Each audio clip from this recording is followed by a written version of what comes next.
Welcome শিক্ষা সংস্থান। আজকের আলোচনার বিষয় WBCSC অ্যাসিস্ট্যান্ট প্রফেসর রিক্রুটমেন্টের যে নোটিফিকেশন কলেজ সার্ভিস কমিশন দিয়েছে, যার ফেব্রুয়ারি 26 থেকে ফর্ম ফিল আপ শুরু হয়েছে, এপ্রিল মাসের 15 তারিখ পর্যন্ত যার ফর্ম ফিল আপ চলবে। তার আজকে আমাদের 22 নম্বর ভিডিও, অর্থাৎ প্রতিদিন কিন্তু ফেব্রুয়ারি মাসের 28 তারিখ থেকে আমাদের ভিডিও চলছে।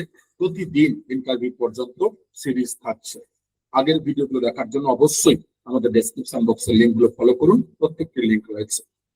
আজকের আলোচনার বিষয়ে প্রত্যেক স্টুডেন্টের প্রচুর পরিমাণে কোয়ারি এসেছে প্রথম দিন থেকে, যে স্যার আমরা পেপার কিভাবে লিখবো এবং পাবলিকেশন কিভাবে করব। কারণ এই পেপার পাবলিকেশন ছাড়া সিএসসি কেন পরবর্তীকালে নেট সেট পাস করলেও কিন্তু পিএইচডি তেও সুযোগ থাকছে না। তাই আজকে আমরা এই অ্যাসিস্ট্যান্ট প্রফেসর, পিএইচডি প্রত্যেকটা ক্ষেত্রে সুযোগ পাওয়ার জন্য পেপার কিভাবে লিখবেন এবং পাবলিকেশন কিভাবে করবেন তা আলোচনা করব স্টেপ বাই স্টেপ। তো প্রথম কথা হচ্ছে পেপার। দেখুন, পেপার আপনি অনেকভাবে করতে পারেন। আমাদের এই মুহূর্তে যে সকল জার্নাল গুলো রয়েছে এবং বিভিন্ন পাবলিকেশন রয়েছে, তারা যেমন ISBN হোল্ডার, কেউ ISSN, এছাড়া ইন্টারন্যাশনাল সেমিনার, বিভিন্ন ন্যাশনাল ইন্টারন্যাশনাল যে সেমিনার গুলো হয়, সেই সেমিনার গুলোতেও থেকেও কিন্তু আমরা পাবলিকেশন করতে পারি এবং ওনারা কোনো পাবলিকেশন হাউসের সাথে কথা বলে, জার্নালের সাথে কথা বলে পাবলিকেশন করা। তো এই এরিয়াগুলো হচ্ছে পাবলিকেশন এরিয়া। এইবারে আপনি পেপার লেখার জন্য প্রথমত ভারতবর্ষে এবং পশ্চিমবঙ্গে যত ধরনের জার্নাল গুলো আছে, আপনি গুগলে প্রথমে সার্চ করুন যে জার্নাল, কি কি জার্নাল আছে, এবং সেই জার্নাল গুলো সার্চ করুন। কিভাবে সার্চ করবেন গুগলে? না, গুগলে যাবেন, গুগল ক্রমে যাওয়ার পরে আপনার টপিক রিলেটেড, ধরুন আপনি পলিটিক্যাল সায়েন্সের স্টুডেন্ট, লিখবেন যে political science related ISBN and ISSN various West Bengal and India reputed journal বা জার্নাল।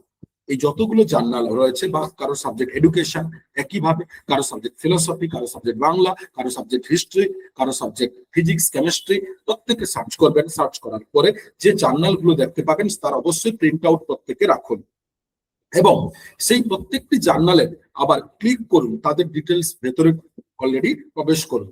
ক্লিক করার পরে তাদের ভেতরে যাওয়ার পরে দেখুন সেই জার্নাল কবে কবে লেখা চাইছে, কবে কবে লেখা পাবলিশ করবে।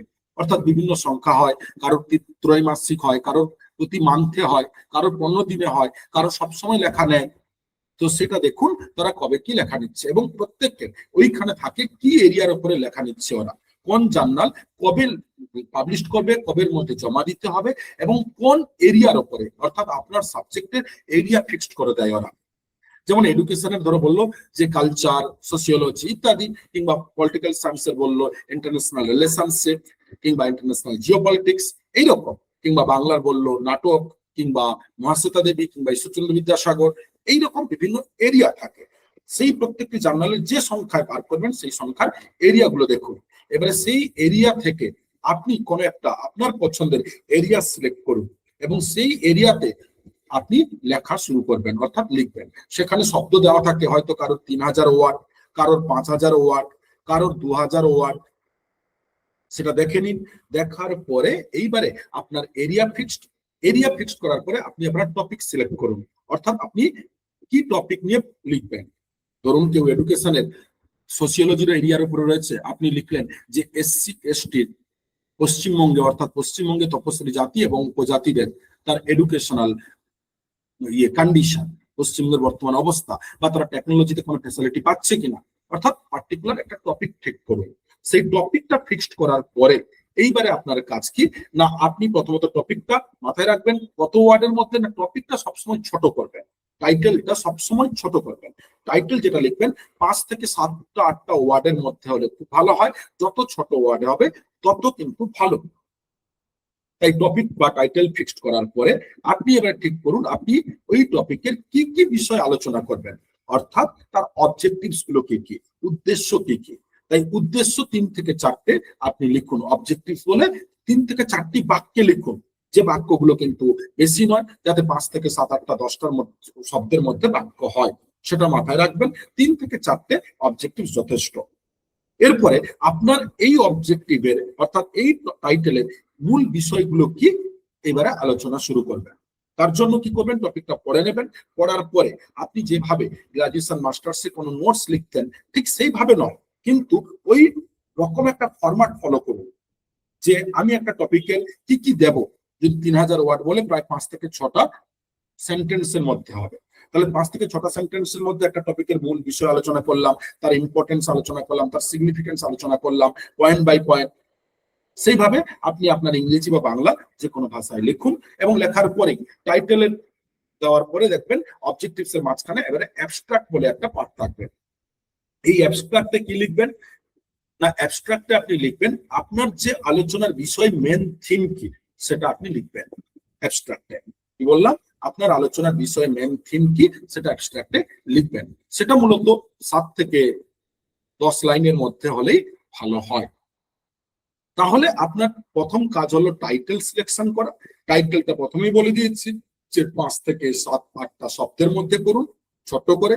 নেক্সট সেই টাইটেলের উপরে ইন্ট্রোডাকশন বলে একটা পার্ট লিখবেন, যে ইন্ট্রোডাকশন কিন্তু বেশি লাইন না হওয়া ভালো, 10 থেকে 15 লাইন হলে যথেষ্ট ভালো। ইন্ট্রোডাকশন লিখুন, অর্থাৎ যেমন ভাবে আপনারা যে কোনো নোটস লেখার ক্ষেত্রে ইন্ট্রোডাকশন করেন, কিন্তু এখানে একটু মডিফাইড হবে, মানে বোধগম্য হবে এরকম ইন্ট্রোডাকশন লিখুন। তারপরে অ্যাবস্ট্রাক্ট লিখলে তার আগে অ্যাবস্ট্রাক্ট লিখবেন, যেটাই বললাম ইন্ট্রোডাকশন। তারপরে অবজেক্টিভস উদ্দেশ্য, এই পয়েন্টটা লিখুন 3 থেকে 4টে পয়েন্ট করে করে 1 2 3 4 এইভাবে লিখতে পারেন, কিংবা বুলেট করে করে অবজেক্টিভস লিখবেন প্রত্যেকটি লাইনে 5 থেকে 10টা শব্দের মধ্যে। তারপরে কিওয়ার্ড, অ্যাবস্ট্রাক্টের পরেই কিওয়ার্ড হয়, তাই কিওয়ার্ডটা যদি চাই তবেই লিখবেন। তারপরে মেন ডিটেলস ডিসকাশন তথা মূল বিষয় আলোচনা। আলোচনা সম্পূর্ণ করার পরে উপসংহার তথা কনক্লুশন, এই টপিকটা কিন্তু অবশ্যই লিখবেন। লেখার পরে এবারে আপনি লেখার সময় আপনার এই এরিয়াটি লেখার সময়, আপনার এই প্রবন্ধটি লেখার সময়, আর্টিকেল লেখার সময় আপনি কোন কোন বই ফলো করেছেন, সেই বইগুলো একটা ফরম্যাট থাকে যেটাকে আমরা বলি এপিএ ফরম্যাট বা এমএলএ ফরম্যাট। সেই এপিএ বা এমএলএ ফরম্যাট আপনি সার্চ করুন গুগলে, এপিএ 9th এডিশন কিংবা এমএলএ আপডেটেড ভার্সন। দেখুন সেখানে এই বইগুলো কিভাবে লিখতে হয়, আপনার ইচ্ছে অনুযায়ী লিখতে পারবেন, একটা ফরম্যাট থাকে। সেই ফরম্যাটকে অবলম্বন করে এবারে রেফারেন্স এন্ড বিবলিওগ্রাফি বলে একটি অপশন দিন এবং সেখানে 1 2 3 4 করে যতগুলো বই আর্টিকেল ফলো করেছেন দিয়ে লিখেছেন। আর না পড়লে তো আর লিখতে পারেন না, আপনি পরে অবশ্যই লিখবেন, সেখানে লিখুন।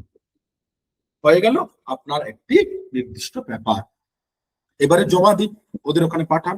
ওরা যদি বলে কিছু কারেকশন করতে হবে, সেই পয়েন্টগুলো কারেকশন করুন। তারপরে দেখবেন পাবলিকেশনের যথারীতি প্রসেস।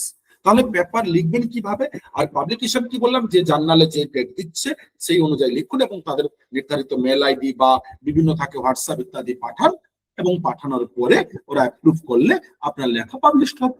তাহলে এইভাবে আপনার এক একটি লেখা পাবলিকেশন বাড়তে থাকবে।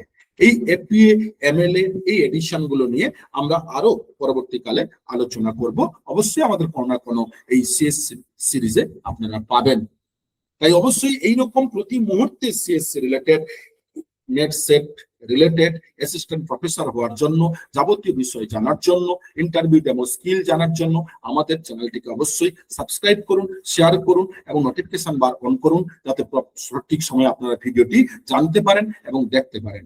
এবং সিএসসি রিলেটেড আমাদের মক ইন্টারভিউ ডেমো ক্লাস শুরু হচ্ছে 31শে মার্চ থেকে। তাই যারা জয়েন করতে চান অবশ্যই আমাদের নির্ধারিত দেওয়া নাম্বারে জয়েন করুন, যোগাযোগ করুন, দ্রুত সিট বুক করুন।